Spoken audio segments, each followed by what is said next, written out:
자, 다시 한번. 이제 마지막이야. 네. 지금 우리 6번 이상 한 것 같아. 자, 양민옥 씨. 이걸 누가 보는 거죠? 일단 당신을 모르는 사람들이 볼 건데요. 안녕하세요. 네. 초면이죠. 미술이란 무엇인가? 특히 설치 미술이란 무엇인가? 당신이 나를 아직까지 몰랐다면 당신은 진짜 여기에 관심이 없는 사람이에요. 아니면 지금 과제를 위해서 이 영상을 보고 있거나. 하지만 난 친절하니까 최대한 열심히 얘기해 줄게요. 하는 분이세요. 뭐하고 먹고 살고 하고 계세요? 아, 작품 팔죠. 작품 팔고 전시하고. 작가님은 조각을 하시는 거예요? 그림을 하시는 거예요? 아니면은 설치 미술이라고도 하는데 뭘 하시는 거예요? 해외 나갈 때 보면 직업을 물어보는 란이 있어. 근데 직업에 뭘 써야 될지 모르는 사람도 있고, 그리고 이걸 설명하려면 너무 복잡해서 그냥 한두 단어로 정리해야 될 때가 있잖아. 어떤 거는 진짜 미묘한 여러 가지 일이지만 굳이 적자면 자영업자이고, 어떤 건 굳이 적자면 뭐 회사원이고, 이렇게 되는 게 있지만 그 회사원이라는 거 안에, 그리고 자영업자라는 거 안에는 진짜 엄청난 다양한 영역들이 존재한단 말이지. 근데 이거를 한 가지로 가볍게 얘기하는 걸 요즘 사람들은 되게 좋아하지. 왜냐면 너무 많은 정보가 불필요하니까. 그래서요. 뭐라고 불렸으면 좋겠어요? 이랬다 저랬다 불렀으면 좋겠어. 죽을 때까지. 내가 하려고 하는 이야기에서 할 수 있는 장르들은 아직 좀 많이 남아있거든. 그것들을 최대한 내 주어진 하루에 5시간, 6시간 작업하는 시간 내에서 그것들을 최대한 펼쳐나가고 싶은 게 나의 앞으로 생각이고, 한 14년 작업하면서 느낀 건 한 가지로 불리는 건 너무 슬픈 일이야. 누가 사요? 작품을 누가 사냐? 네. 음악을 들으면 음악만 듣고 땡 하는 사람이 있고, 앨범을 사고 싶은 사람이 있죠. 그래서 저는 그 앨범을 사고 싶은 정도로 음악을 만들면 앨범이 팔리니까 그 정도로 작업을 하고, 그런 것들을 팔고 그런 사람들과 만납니다. 어디서 주로 사고 싶어 하세요? 직접 연락 올 수도 있고, 뭐 미술관하고 일을 할 때도 있고, 갤러리가 일을 해줄 때도 있고. 그렇죠? 보통 큰 공간에서 음, 작품을 많이 사는데 음. 왜 그런 큰 공간에서 작가님 작품을 살까요? 큰 공간에서 사는지는 잘은 모르겠어. 근데 큰 공간에 놓기가 좋은 걸 만들기도 하고, 그리고 큰 공간에 놨을 때 모양이 보는 사람 눈은 참 정확해. 그래서 저 정도 물건 값이면 저 정도 작품 값이고 저 정도 공간 값이면 이게 저기랑 어울리겠다 하는 사람들이 나타나기 마련이지. 근데 뭐 예를 들어서 내 작품이 1억이다 그러면 저게 1억이라고 하는 사람이 있고, 오 완전 저렴한데 지금 사놔야겠다 하는 사람이 있고. 우리도 예전에 프리마켓 같은 데서 물건 사보고 빈티지 물건 같은 거 수집하다 보면, 어? 이거를 이 가격에 판다고? 완전 땡 잡았네? 하는 사람들이 우리처럼 있단 말이지. 근데 그거는 그 물건이나 그 물건 카테고리에 대해서 잘 아는 사람이 그런 거를 생각할 수 있고 구매도 할 수 있는 거지. 그걸 전혀 모르는 사람이 억지로 배워서 이 가격을 이 정도로 생각을 해야 되는구나, 이 정도로 생각을 해야 되는구나. 암만 마음 먹어도 실제로 지출하는 데 있어서, 그리고 어떤 공간에 그걸 놓는 데 있어서 실행이 전혀 안 될 것이야. 작품을 보는 사람들은 꼭 그거를 능통한 사람들이 아니라 일반 대중들도 많이 보고 알고 하는데 그러면은 그건 대중은 어차피 내 작품을 볼 수는 있어. 음, 근데 내가 본다고 해서 내가 생활할 수는 없잖아. 그러니까 그거를 실제로 구매하고 유통되고 전시가 되게 하는 사람들은 그 외의 사람들이야. 근데 하지만 나는 그 외의 사람들에 대해서 일하는 거는 좋은 건 아닌 것 같아. 내가 하려고 하는 건 그냥, 나는 기본적으로 미술 중에서도 대중미술을 하고 있다고 생각하거든. 대중미술의 가장 중요한 지점은 뭐 색깔을 알록달록하게 썼다, 어떤 캐릭터를 그렸다, 아는 물건을 썼다, 이런 게 대중미술이 아니야. 대중미술의 가장 근본적인 본질은 대중들을 얼만큼 위로할 수 있는가, 얼만큼 대중들 가까이에 가서 감정을 움직이게 할 수 있는가, 그게 대중적인 포인트라고 생각해. 그래서 내가 생각하는 미술은 뭐 현대에 가까운 건지 현대를 넘어서면 좋겠고, 현대 이전의 것인지 그런 건 잘 모르겠어. 근데 대중적인 미술을 나는 하고 있다고 생각해. 움직이는 작품들이 많은데 움직임을 왜 넣으시는 거예요?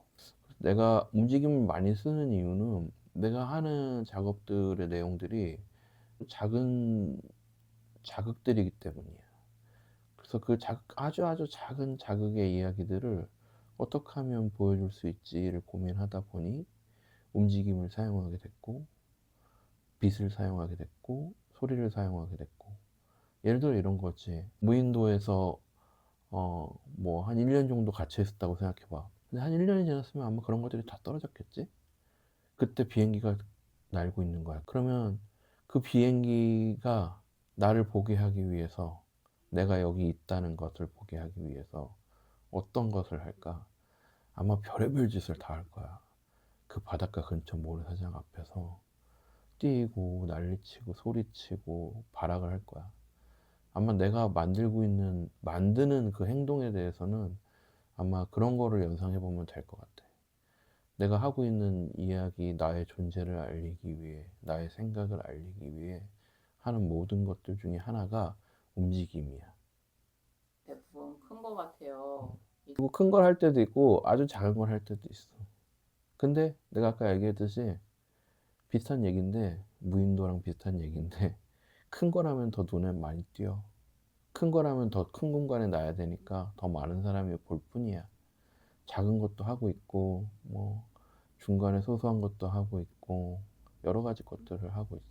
그러니까 클라이언트가 원하는 컨셉이나 이런 게 있잖아요. 그런 거를 최대한 맞추려고 노력을 하시지 않나요? 안 해. 그쪽에서 원하는 최소한의 것이 있어. 음, 예를 들어서 무슨 프랜차이즈 같은데 어떤 시그니처 장비가 있으면 그게 최소한의 것이 들어가야 돼.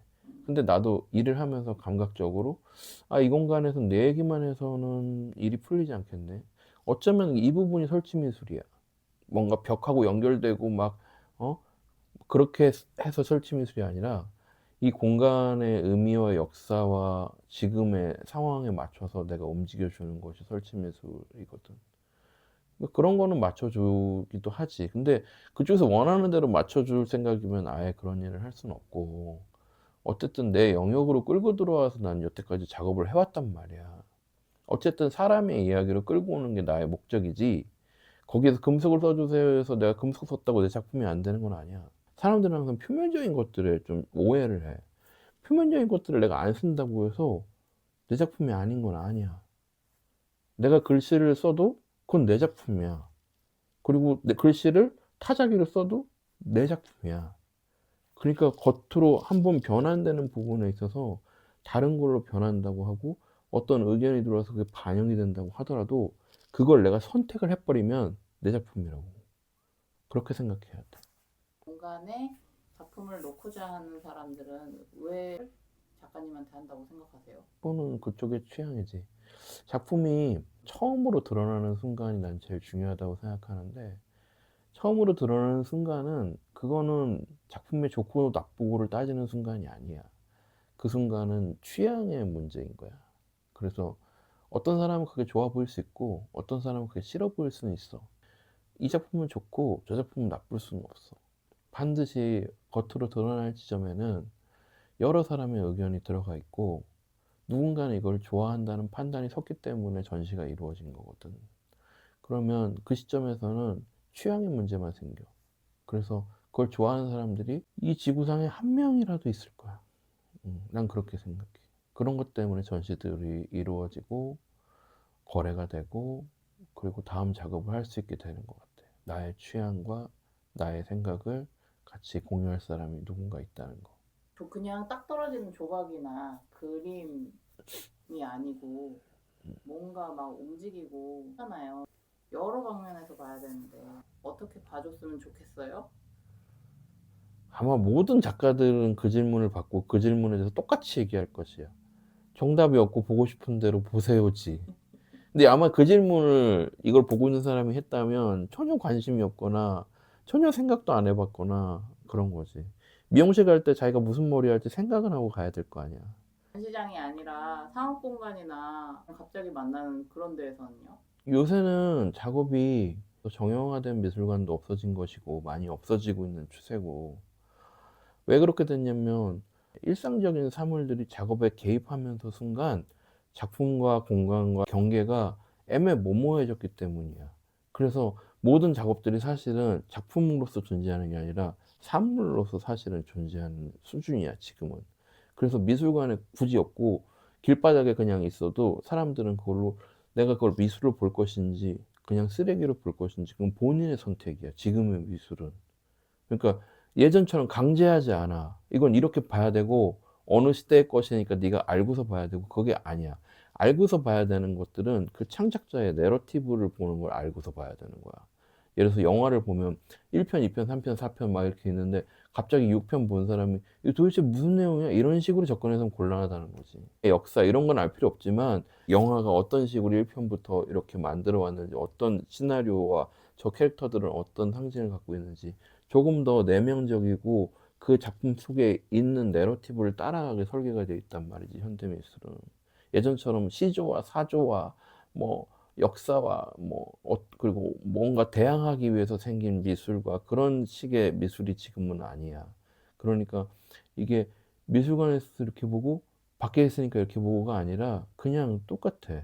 미술관이라고 해서 그렇게 이제는 사람들이 눈치로 들고 막 이러면서 본다고 생각 안 해. 그렇게 보는 건 점점 바뀔 거고, 그렇게 보더라도. 그래서 대중적인 공간에 있으면 대중적인 공간에 맞춰서 이렇게 보는 거고, 그리고 예를 들어서 핸드폰도 미술 작품일 수도 있는 거잖아. 멋진 공간에 있으면 더 좋아 보일 수도 있고, 집에 식탁 옆에 있으면 그냥 핸드폰으로 변하기도 하는 거지만, 공간에 따라서 그게 바뀌는 게 아니거든. 보는 사람에 따라 바뀌는 거야, 마음에 따라서. 귀한 건가 봐 하고 보는 사람은 귀하게 볼 것이고, 저거 우리 집에 있던 건데? 여기도 있네? 하면 그냥 그렇게 편하게 보는 거야. 그러니까 방법이라는 건 없어. 다 개인적으로 파편화돼 있어, 의미가. 그렇게 생각해버리면 이제 결론이 이렇게 돼. 아, 제가 미술을 잘 몰라서. 그거는 전혀 생각해보지 않았다는 거야. 보는 자기에 대해서도 심지어 생각해보지 않았다는 뜻이야. 그런 답이 나오는 사람은. 전혀 모르는 사람들은 어차피 너네들은 내 작품 안 사. 너네들은 내 작품 안 산다고. 글씨를 읽을 수 있는 사람은 글씨를 사. 글씨가 너무 좋다고 느껴지면 사. 작품이 너무 좋다고 느껴지면 사.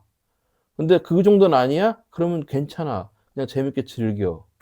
근데 너희들한테 내 작품이 얼마나 좋은지 세세하게 설명하고 싶진 않아. 근데 너희들이 나에 대해서 너무너무 궁금해 죽겠다면 어떻게든지 찾아서 들어봐. 그리고 DM도 주고 문자도 주고 하면서 나에 대해서 알아봐. 그리고 너무너무 좋으면 나중에 내 작품을 사. 심지어 내가 조금 저렴하게 줄 수도 있어. 그 정도로 애정이 있다고 느껴지면. 근데요, 작가님, 음, 막상 DM이랑 이런 메시지가 오면은 음, 상당히 친절한 모드라는 걸 내가 알고 있기 때문에 음. 왜 이렇게 화를 내시는지 모르겠어요. 친절하지. 우리가 들어온 사람들은 이미 어느 정도 알고 들어온 사람들이고. 작품에, 그러니까 내가, 너 작품 5천만 원인지 몰랐어. 이럴 수는 있겠지만, 그래도 난 너 작품에 지갑을 열 준비가 됐고, 네 작품에 대해서 몇 개 찾아봤고, 네 글도 몇 개 찾아봤고, 너랑 그런 얘기를 해보고 싶어. 근데 조건이 안 맞고, 날짜가 안 맞고, 금액이 안 맞고, 크기가 안 맞으면 못하겠지만, 적어도 너하고 얘기해보고 싶어 하는 건 엄청난 용기야. DM을 보낸다는 건 엄청나게 고민하고 해도 되나 어째 되나 막 거절당하면 어쩌지 이런 생각까지 하면서 엄청나게 용기를 준 거기 때문에 그 사람에 대해서는 난 뭐라고 안 해. 근데 오늘 처음 만난 사람이 그냥 어차피 모여서 시간 돼서 빈자리 있길래 앉아서 질문한답시고 그 재료는 뭘 쓰는 거예요? 작품은 얼마나 걸려요? 가격은 얼마예요? 이런 식으로 물어보는 건 저 사람은 아무런 부담을 안 지고 나한테 질문하는 거잖아. 자기 하나도 손해볼 거 없어. 어차피 빈자리에 앉았을 뿐이야. 근데 나한테 DM 보내고 메일 보내는 건 글자도 고쳤을 거라고. 안녕하세요로 시작할까? 소개를 먼저 시작할까? 그런 게 나는 보여져. 그러면 그거에 맞춰서 친절도가 더 달라지기도 하지. 근데 기본적으로는 친절해. 왜냐면 얼마나 그랬겠어. 얼마나 그랬다는 걸 나는 이제 요새 좀 많이 느끼고 있거든. 더 여러 사람을 많이 만나게 됐으니까. 그러니까 다정하게 해줘야지. 이 얘기를 하는데 왜 눈가가 촉촉해지는 거죠? 아니 그런 사람들이 생각나. 이렇게 그런 내가 경험이 작품할 때 있나요? 나는 못 해봤어. 나는 아이야. 나는 못 해봤어. 나는 너무너무 못 해봐. 나는 더 쫄려야 돼. 더 간절하고 나는 해결할 수 있는 상황이 돼야 돼. 해결을 해야 되는 상황일 때는 아마 이렇게 물어볼 것 같아. 모르는 사람한테. 근데 난 기본적으로 다 해결된다고 보거든. 모든 일들이. 질문 생각하다가 타이밍을 놓쳐서 한 달, 두 달이 돼버리잖아? 그러면 그게 너무 궁금하면 내가 스스로 사실 해결됐다? 아, 내가 굳이 안 물어봐도 되네. 사실 이거네. 내가 그냥 이렇게 확인받고 싶은 거였네. 아니면 확신을 얻고 싶은 거였네. 그 정도 수준의 것들이야. 대부분의 질문이라는 건. 나는 지금 내일이 이제 시작하는 상황인 것 같아. 이제 내가 해볼 수 있는 것들을 해볼 수 있는 상황. 해볼 수 있다는 게 단순히 뭐 큰 걸 만들고 막 멋있는 걸 만들고 막 전시를 많이 하고 하는 게 아니라 더 깊은 생각을 할 수 있는 시간이 온 것 같아. 그래서 다음 작업들이 좀 더 그런 생각을 토대로 만들어지는 것 뿐이지 더 심플하고, 그래서 많은 여러 분야의 사람들이 시간이 많이 가면 되게 단순해지잖아. 뭐 만화 같은 것도 단순해지고 기교를 줄이고 하는 것들이 조금씩 이해될랑 말랑 하는 정도? 그런 상황인 것 같아. 네. 여기서 마치겠습니다. 수고하셨습니다. 단디해.